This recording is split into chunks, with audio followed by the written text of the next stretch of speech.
Chapter 2. Chapter 2 is called the 3 C's. And it builds fundamentally on what you learned in Chapter 1, which is the idea that the inner world influences the outer world. So to influence your team, one of the most powerful things you can do is to get command of your inner world, right? Which we call your inner world your leadership space. How can you take command of your inner space in the most effective way?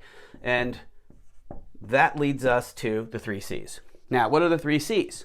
These 3 principles, they're like power tools of the inner world. The first C is choice, your power to literally choose who you're going to be in the face of any circumstance, your power to choose the mindset that you deploy, the way of thinking that you bring to any situation. I'll give you some more detail in just a second. The second C, context.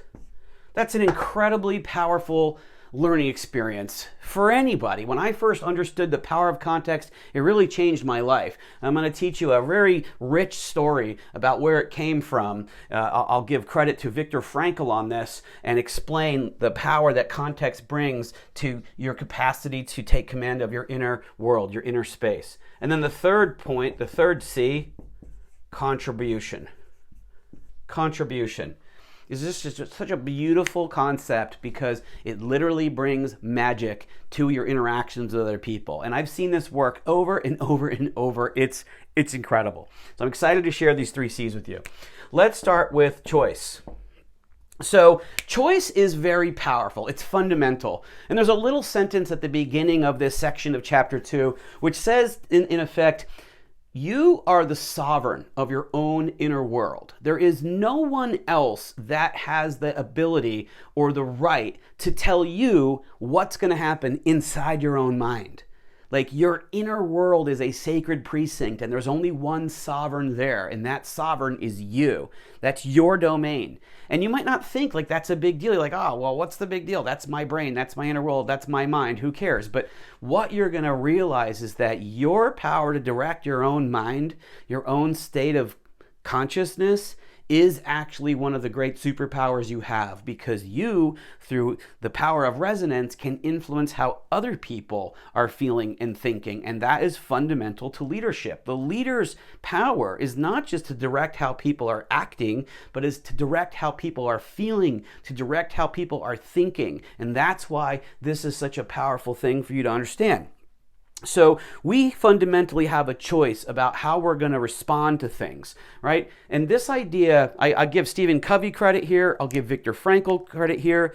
We literally have the ability to choose how we're going to respond by paying attention to the space between stimulus and response. Right? And I'll explain that, and I'll go deeper in chapter 3. But the space between stimulus and response is that moment in time between when someone says something to you, something happens to you, something's going on, and then your reaction to it. There's a brief little gap right there between what's happening, the stimulus, and how you're going to respond, the response. Stimulus and response, that space. You're the one that has the power to define and determine what's going to happen as your response or your reaction. That's you. That's the sovereign that you are. You have that power. And so that space right there is the leadership space. Why? Because what you do in that moment between stimulus and response is going to determine the sequence of actions that are going to lead to an outcome. Let's say you're in a road rage situation, right? And somebody starts to cut you off and you're not really feeling it that day. You're just like, you want to really cut him back off, right? But if you do, this may create a chain of events where now there's an accident, now there's a fight, now there's a problem, now someone goes to jail, and this is a future that is potential in that moment when you choose whether you're going to react a certain way or not. Similarly, by choosing to be calm, to diffuse it, to let it flow, and to maybe shift the way you see it so that you don't have a negative reaction, well, a whole different future in potential becomes the actual future, right? You're not going to wind up in a problem because the way you choose to respond. But that's a split second in that gap between stimulus and response. That's what I mean when I say choice. Now, granted, you can make choices about other things more longitudinal things, right? Like planning and all that. I get that. But fundamentally, how you're going to command your inner space is that you recognize you always have a choice about how you're going to react in that moment called the space between stimulus response, the leadership space. In the video I just did, one of the things I said was you have the power to choose whether you're going to be the hero or whether you're going to be the victim of any given moment.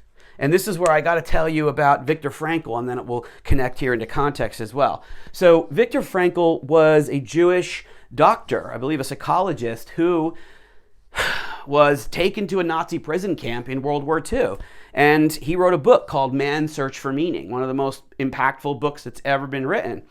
And basically in that book, he says that he discovered something so powerful that he wanted to share it with the rest of the world when he eventually got out of there. And what he basically discovered was the Nazis could take away everything from him, but they couldn't take away one thing. Right? They could take away his house, his property, his family, his clothes. They could take away his everything that could be lost. They could take away, but there's one thing they couldn't take. They couldn't take away his power to choose how he was going to respond to his circumstance.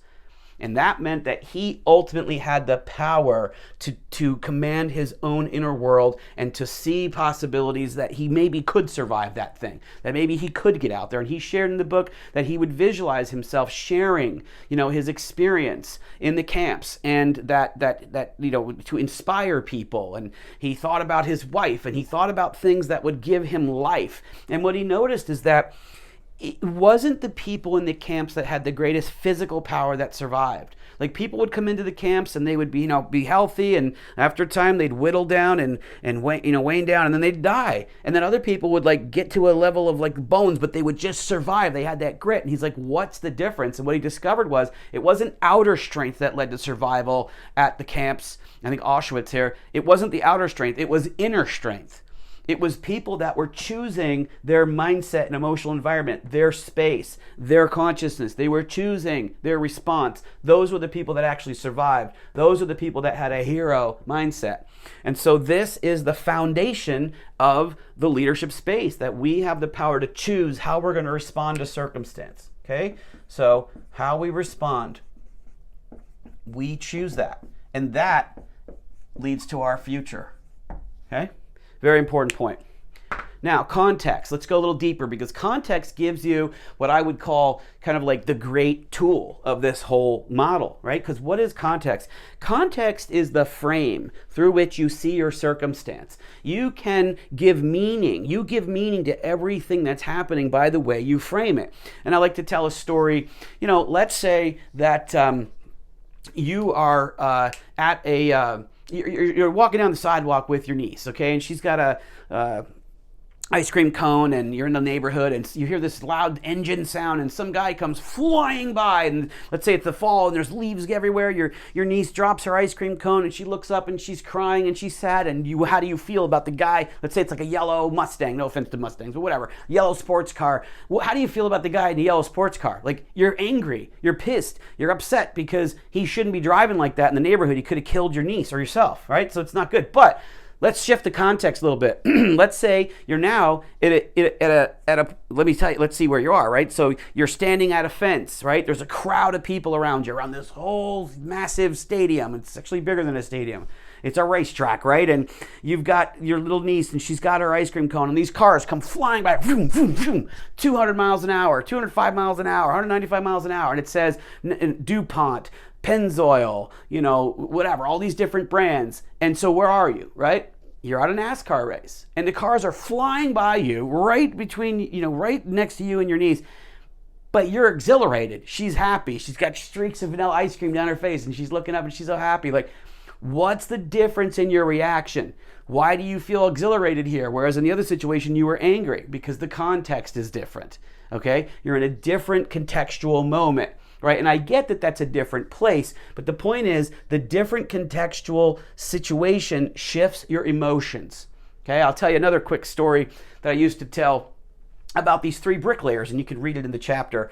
there's a young girl and she's walking down the street with her little dog and she sees this big, huge project. And she's like, well, what's going on here? There's a company building this huge project. And she watches this one guy. She comes up to him and he's just working really hard and he's dirty and gritty and sweaty and nasty and red and just not having a good day. And she says, what are you doing? He's like, what do you mean, what am I doing? Get the hell out of here. You're going to get hurt. Get out of here. She's like, yeah, but what are you doing? And he's like, dude, I'm laying bricks, man. What do you think I'm doing? I'm laying bricks. Get out. Get lost. And she's like, okay, this guy's not a happy camper. And keeps walking along. Little dog is going. And she sees the second guy. And he's a lot neater, a lot cleaner. He's less sweaty. He's less grumpy. And he actually seems focused. And he's working on the exact same project as the first guy. And she says, well, what are you doing? And the guy says, oh, yeah, I'm building a wall. And she's like, oh, okay, that's interesting. You're building a wall. He's doing this, working on the same thing as the first guy. This guy's had a better attitude. And she goes along and she sees this third guy. And this guy is glowing like he's just seen God or something. I mean, he's just having a wonderful day. There's not a drop of sweat, right? There's not a speck of dirt. He's just in the perfect place. And she's like, what are you doing? He's working on the same thing. And he goes, what am I doing? He says, oh, I am building a cathedral. And she says, oh, that's really interesting. Like, all three guys are working on the same project. But the first guy is miserable because his context is life sucks, work is hard, I have no meaning or purpose, I'm just laying bricks, nobody cares. His context was low, his mood is low, his energy was low. The second guy is a professional. His context is, I'm a professional mason building a wall, I want it to look good and be structured and straight and cool. He's having a much better experience because his context was elevated. The third guy, he's having a glorious day. Why? Because his context had great meaning, great purpose, great value, great excellence. Why? Because he's building a cathedral. What was different between the three guys? It wasn't the physical reality. It wasn't the project. It was the psychological reality. It was their context. So by you choosing a context that gives you power, right, you actually give yourself a powerful emotional state. By giving yourself a powerful psychological state. You literally give yourself a powerful physical state by giving yourself a powerful psychological state. Context is incredibly powerful in creating your leadership space, your mindset, your emotional environment. Incredible stuff. I always get exhilarated when I tell that story, even though I've told it like 100 times. It's just a good story. Okay, third point, and let's finish here. Contribution, the third C. The principle of contribution is just awesome. I even remember when I first wrote it, because I was like, I was just writing for like 14 hours that day. I never forget. It was like almost 2 a.m. when I finally like finished this, and I was like, what happened? I felt like I almost had a download, because to me, contribution brings almost a spiritual element. It brings an element of love, of magic, of power that comes from the fact that you, as living in contribution, you are not living for yourself. You're living for other people. Right? So contribution is about moving from ego to others. Right? Ego to others. And what's that mean? That means basically, instead of me thinking about what am I going to get from others, I really think about what can I give to others. Instead of focusing on what's happened to me, I'm really focusing on what's happening for them. And that brings in the power of human connection. It brings in the power of teamwork. It brings in the power that is deep in our soul, that when we come together, 1 + 1 = 3. There's a synergy that happens. Okay? Contribution means I shift my attention from myself to others, and I want to give value. Now, something even further and more magical happens because of a principle called reciprocity. And so there was a guy, I should say more than a guy, this great author, Ralph Waldo Emerson. I always have a tough time saying that. Ralph Waldo Emerson wrote an essay called Compensation. And he was basically describing the rule of reciprocity, or the law of reciprocity, and which is basically saying what goes around comes around. That which you sow, that which you reap, right? And so essentially, it's almost like the law of karma to a degree, but if I help you as a human being, if I help you, you naturally want to help me. And I'll actually prove it to you with a funny story. Like, you ever have somebody in your organization or in some, maybe at work or something, where like they come to give you a Christmas present at the end of the year, and you're like, oh no, it's okay, you don't have to give me anything. And like, you don't really want them to give you a present. Why not? Because you feel obligated to give them a present back, and you don't want to, because maybe it's someone that you don't necessarily want to associate with, right? Like, let's keep it real.